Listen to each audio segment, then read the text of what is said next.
எதிர்பார்த்துட்டு இருந்த நிறைய எதிர்பார்ப்புக்குள்ளே இருந்த ராணா திரைப்படம் இன்றைக்கி காலம்புற ஏவிஎம் பிள்ளையார் கோயிலில் ஆரம்பமாச்சு.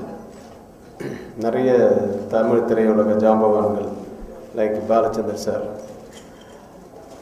பஞ்சு Arunachalam sir, KRG, show sir, அந்த மாதிரி நிறைய பேர், நிறைய முக்கிய பிரமுகர்கள்லாம் வந்து வாழ்த்துனாங்க.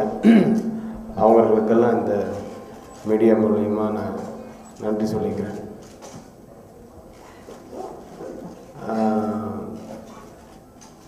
எல்லாருக்கும் ஏதோ கேள்விப்பட்டிருப்பீங்க. ஒரு சின்ன அது வந்து என்னை பொறுத்த வரைக்கும் வந்து ஒரு திருஷ்டின்னு சொல்லலாம். நீங்கள் எல்லாம் அதை கேள்வியாக கேட்க போகிறீங்க. அதுக்கு முன்னாடி நானே சொல்லிடுறேன். என்னென்ன ரெடியாக இருக்கீங்களா?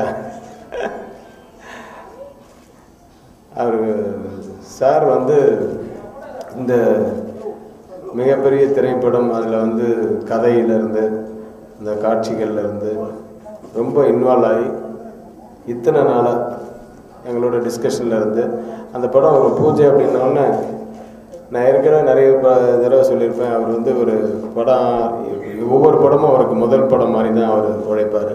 ஸோ அந்த உழைப்பின் காரணமாகவும் அப்புறம் நேற்று ராத்திரி தான் டிசைட் பண்ணோம், நேற்று ஈவினிங் தான் டிசைட் பண்ணோம்.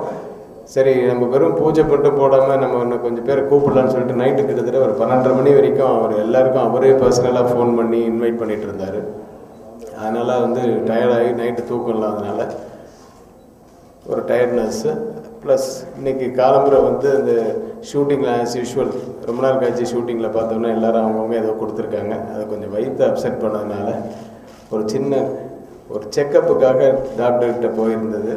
அது வந்து பெருசாக ஒரு திருஷ்டி மாதிரி ஊரெல்லாம் பரவிடுச்சு. அது ஒன்றுமே இல்லை, அவர் நல்லா இருக்கார். இப்போ மறுபடியும் ஹாஸ்பிட்டலேருந்து கிளம்பி வீட்டுக்கு போயிட்டார். அவர் ஆக்சுவலாக அந்த ப்ரெஸ் மீட்டுக்கு வர்றதா இருந்தது. அவர் சார்பாக நான் வராததுக்கு நான் மன்னிப்பு கேட்குறேன். நான் அவரால் மறுபடியும் ஹாஸ்பிட்டலேருந்து மறுபடியும் இங்கே வந்து உங்களெல்லாம் மீட் பண்ணணும், மார்னிங்கை மீட் பண்ண முடியலை, ஈவினிங்கில் மீட் பண்ணணும்னு நினச்சதுனால தான் அது ஏற்பாடே பண்ணியிருந்தோம்.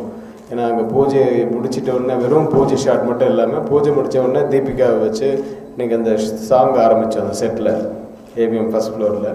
ஸோ அந்த சாங் ஷூட்டிங்லாம் இருக்கிறதுனால இது ஈவினிங்கை வச்சுக்கலாம் அந்த ப்ரெஸ் மீட்டுன்னு சொல்லி சொன்னதே அவர் தான். பட்டு இது மாதிரி உடம்பு சரியில்லாமல் இருந்ததுனால இப்போ வர முடியல. மற்றபடி எல்லோரும் நல்லா இருக்காங்க, சந்தோஷமாக. நாங்களும் இன்றைக்கி 6:30 மணி வரைக்கும் தீபிகா வச்சு ஷூட் பண்ணிட்டு தான் இப்போ அங்கேருந்து தான் ஏவிஎம்லேருந்து தான் நேராக வரும். இந்த ஒரு நாள்லேயே அவங்களுடைய கோஆப்ரேஷன் தெரிஞ்சிருச்சு. தீபிகா மறுக்கொண்டு வந்து இன்க்ளூடிங் ராண்டி எங்கள் கேமராமேன்லேருந்து, ஆர்ட் டைரக்டர்லேருந்து, ராஜீவன் ஆர்ட் டைரக்டர்லேருந்து, டான்ஸ் மாஸ்டர் பிருந்தா வரைக்கும் எல்லாம் we are all very happy to work with Deepika Padukone. She is very cooperative. நான் எதிர்பார்க்கவே இல்லை. And thanks to Deepika. இதே மாதிரி படம் முடிகிற வரைக்கும் இருக்கணும். அதுபடி பெரிய படத்தின் இந்த line producer mister Murali sir இல்லைன்னா இந்த படமே இவ்வளோ சீக்கிரம் ஆரம்பிச்சிருக்காது. அவருக்கும் நன்றி சொல்லிக்கிறேன். எல்லாருக்கும் வணக்கம். Correct. It's great to be back in Chennai, and I'm really proud and happy that I've got the opportunity to work with Ravi Kumar sir, with Rajni sir, and such a huge production house, and the fact that this is my debut in Tamil cinema, so I'm really looking forward to it. Today was my first day of shoot and it's gone off really well, and looking forward to the rest of the film, and thank you so much.